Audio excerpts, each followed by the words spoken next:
Hey, it's Troy Ryerson, and welcome to a new series I'm starting. It's called Lessons with Real Estate Legends, and I'm sitting with a gentleman right now who's done quite a bit for our industry here in the real estate industry. And actually, I'll share a little tidbit that many of you may not know.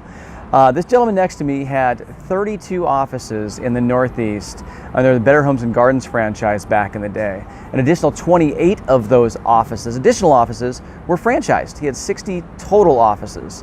Along with that, this person is very well respected in our industry, has an incredible resume, which I'll share a few more bullet points with you. But as many of you know, a lot of the top coaches today have people that they look up to, and Mike Ferry actually dedicated one of his books to Allan Dalton at the same time. Now, on top of that, he was one of NAR's 25 most influential thought leaders. And to continue to go down the resume, I mean, it goes and goes. He was a former Boston Celtics draft pick. And lastly, and I should say former CEO of Realtor.com, now CEO of Real Living Real Estate and Senior Vice President of Research and Development at Berkshire Hathaway Home Services. And most importantly, he's a good friend of mine. He was happy to spend a few minutes with us today. And well, as you can see, I've got Mr. Allan Dalton with me. Allan, thank you. Troy, first of all, thank you for that overwhelmingly kind and generous introduction. And I must say at the outset, I'm happy that this program is not about shaving, because I nicked myself shaving a little bit ago. So we're going to talk about other subjects. We will. We absolutely will, Allan. And I have a couple of key questions today, and we'll just kind of see where this carries us. And, Great. And I hope that as folks will chime in below, please write your comments on there. Let us know if you have additional questions.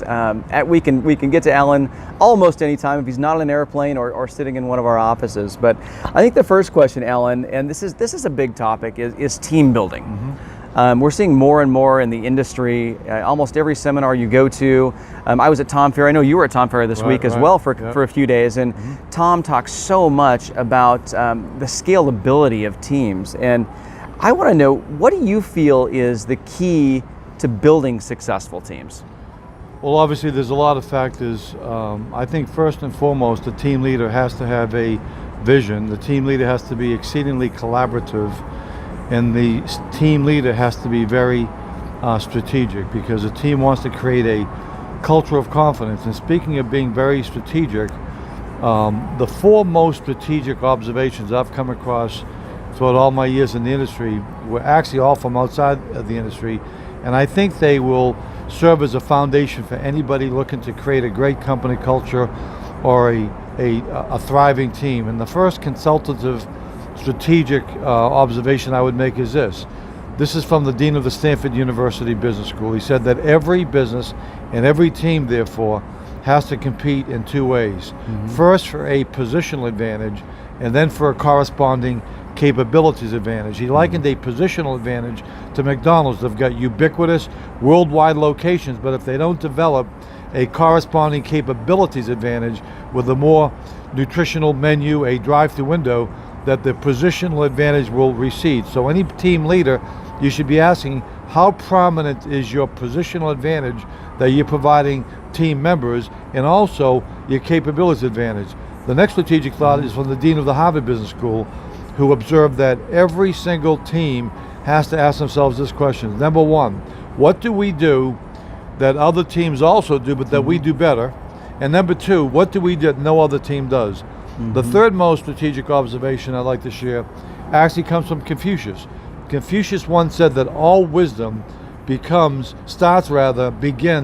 by properly defining things. Mm-hmm. He called it the rectification of names. And if you don't have the right name for your team, for all of your services, according to Confucius, dynasties will tumble and kingdoms will fall. And the last strategic observation has to do with something Steve Jobs said. Steve Jobs said that most people in business make the mistake of over-focusing on market segmentation, and they should look more to serve through desegmentation, identify the largest swath of commonality, and then create goods and services to effectively respond to those unmet needs in the marketplace on a larger canvas.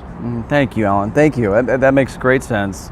One other point I would love to grab today, and this could even be pulled back into teams as well, is you've talked about companies needing to get more strategic.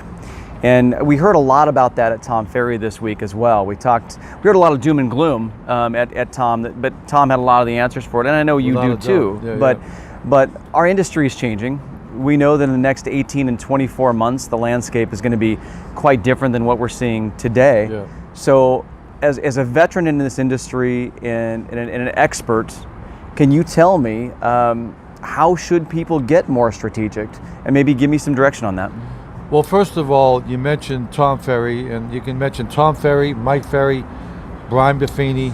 These icons have served the industry so admirably and so profoundly because of the absence of teamwork in much of the industry. Mm-hmm. We're in a business where people both compete and cooperate. Mm-hmm. And consequently, a lot of idea sharing and inherent teamwork does not exist within the real estate industry framework.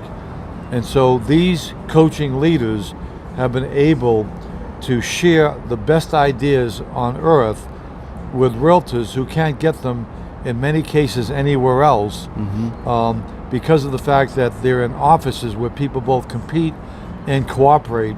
So that stultifies a lot of best practices. And so I would say that you want to be with a company that's very strategic. And I know I don't want to make this a commercial, but I'm proud that we are with Gino Bafari and Chris Stewart.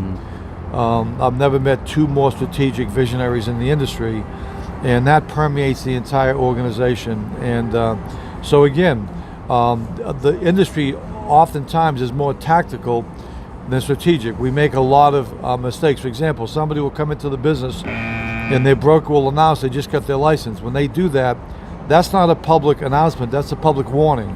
It's basically saying to the marketplace, congratulations, you can now work with the least experienced and least knowledgeable professional in the entire market. And then we have to be more strategic in terms of our communication. I think 100% of the industry is still actually using the word comps. Saying to a home seller, let's take a look at the comps, is like saying, let's take a look at some comparable children. And that basically humiliates people, because when the homeowner hears that, they automatically say, but they don't have 5 bedrooms, they don't have a new kitchen. When somebody's, for example, asking in terms of strategic communication, when somebody's asking, well, how are you different? It's not an opportunity for self-aggrandizement. It should be, Troy, rather than focus on how I'm different, I'd rather focus how we have to make your property different. Sure. You see, I don't compete against other agents here in California, but your home competes against other properties. I actually cooperate, but your home doesn't cooperate. So a lot of our communication is non-strategic, and a lot of our communication, consumers have developed antibodies over the years because it's not consumer-centric. So a strategic leader has to be very consumer-centric and has to challenge a lot of the prevailing wisdom, because a lot of the communication hasn't changed in the last 50 years. We still have agents, when asked, how's the market, that say it's unbelievable, as if that's a great analytical mind on display. So a strategic is not only how to build the business, it's helping the team become much more strategic in terms of how they craft their value proposition. That makes great sense, Allan. That makes great, and I'm gonna pull a little bit off of that even a little more. And the kind of the theme of the week was, do you look at this as an opportunity in the market that we're in right now, or are you concerned about the future? And the theme is, from what I understand, and Allan, I'll get your take on it, but the theme is, the best of the best will rise. And those that are hobbyists in this industry, you've got a few months left in you.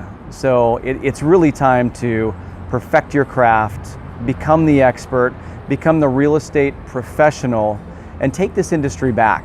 What do you think, Allan?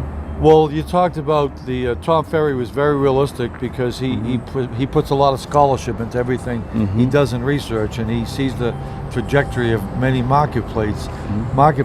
And I would say to that an agent has to not just think in terms of the market, they've got to think in terms of their market, because it's not a stock market, it's a market of stocks.